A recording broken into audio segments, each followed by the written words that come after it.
So mayong gabi, mayong buntag, ug maayong adto. Sa tanang mga tigpaminaw or tigsubaybay aning akong page Migs Angels Inday Jenny po. Nais ko lang pong ipaalam sa mga sumusubaybay po doon sa aking YouTube, YT. Sana hindi ito kay Lolo Metra.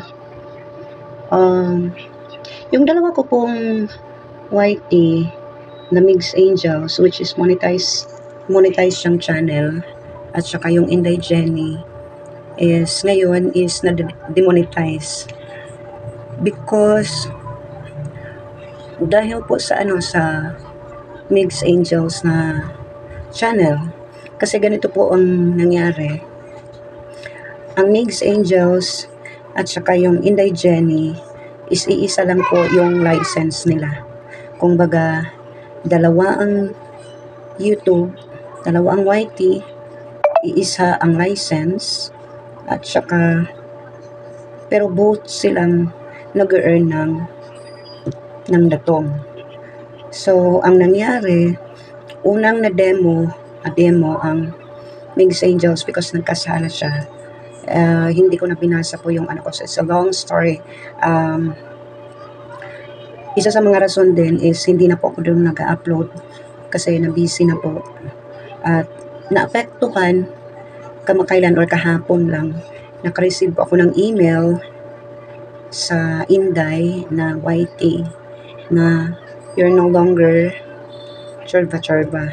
So, para ibalik ko ang aking pagkakademo o pagiging money, ay babalik ako sa proseso para magiging na naman po ko ng watch hours and everything, at meron pang ibang requirements si YT kung saan mas na ako doon kung baga hindi ko na siya sasagipin.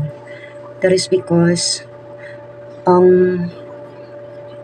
mahirap na at bagamat masakit isipin kasi doon ako nakilala at saka doon din ako umiyak kasi pinagmumura-mura ko doon, inano po ako, kinutsa and everything. Alam nyo yan, no? Parang memorable ang channel na yun, pero hindi ko na sasagipin. Bakit? Kasi marami na siyang violation at saka gusto ko gumawa ng bago, kalimutan na yung mga nangyari before at umarap na tayo sa bagong chapter. Kaya ang ginawa ko guys is gumawa po ako ng bagong YT. Kung gusto niyo pong suportahan, meron pa akong bagong YT. Ito po yung namin ni Dave na binago ang pangalan, binago yung username kasi may access siya dito. So, wala na. Ibang-iba na to. At saka dinilit ko din yung mga convo namin na in-upload ko doon. Hindi ko dinilit, private ko lang kasi nga baka mapektuhan din pag delete ko kasi meron na siyang watch hours. So ayun, in other words, dito po tayo magpapatuloy sa ating bagong tahanan, no? Ang pangalan po ay Inday Burikat. Ang spelling po ay INDAY-BURIK as in kilo, then A for Argentina or Alpha, and then T for Tango. So that's Inday Burikat. Simply type.